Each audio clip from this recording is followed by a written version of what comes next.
a disturbing first-person video game that allows users to recreate violent school shootings for entertainment has inflamed outrage as the U.S. grapples with a series of deadly school shootings.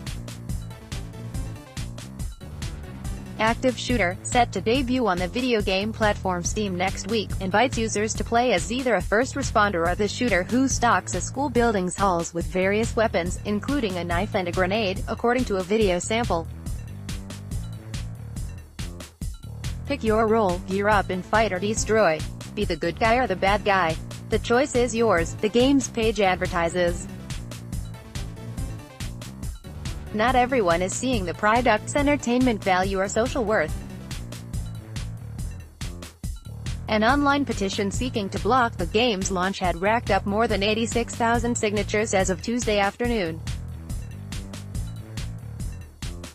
Fred Gutenberg, whose 14-year-old daughter Jamie was among 17 people killed in the mass shooting at a Parkland, Florida, high school in February, was among those condemning the game and urging it not be released.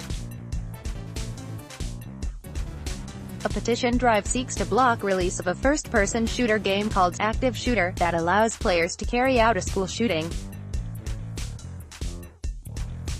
I have seen and heard many horrific things over the past few months since my daughter was the victim of a school shooting and is now dead in real life. This game may be one of the worst, he said in a Twitter post on Sunday. Andrew Pollack, whose 18-year-old daughter Meta was killed at the Parkland school, also decried the game's release as well as its creator to the Miami Herald. "The last thing we need is a simulated training on school shootings," he said. "Video game designers should think of the influence they hold. This really crosses the line." Ryan Petty, whose 14-year-old daughter Elena was killed in the Parkland attack, called the game despicable. Florida Sen. Bill Nelson, D., also spoke out against the video game, calling it inexcusable. "This is inexcusable. Any company that develops a game like this in wake of such a horrific tragedy should be ashamed of itself."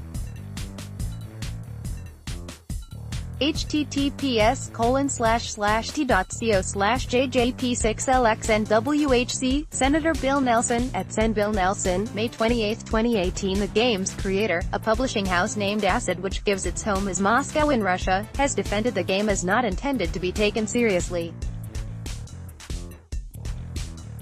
"First of all, this game does not promote any sort of violence, especially any sort of a mass shooting," an update on the game's Steam page reads. The statement from an unidentified person says that, "While I can see people's anger and why this might be a bad idea for the game, I still feel like this topic should be left alone." A representative for Valve, the company that runs Steam, did not immediately respond to a request for comment on Tuesday. This is not the first time such a game has emerged.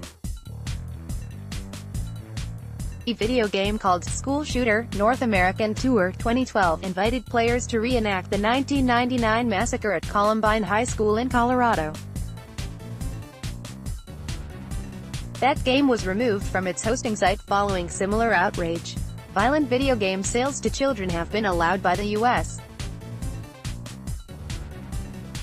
Supreme Court after it ruled that they fall under the First Amendment's right to free speech. As of Friday, 23 shootings, either intentional or accidental, have occurred in 2018 on the campuses of K-12 schools or colleges, according to a count by CNN. The shooting in Parkland was the deadliest, followed by one at Santa Fe High School in Texas that killed 10 people.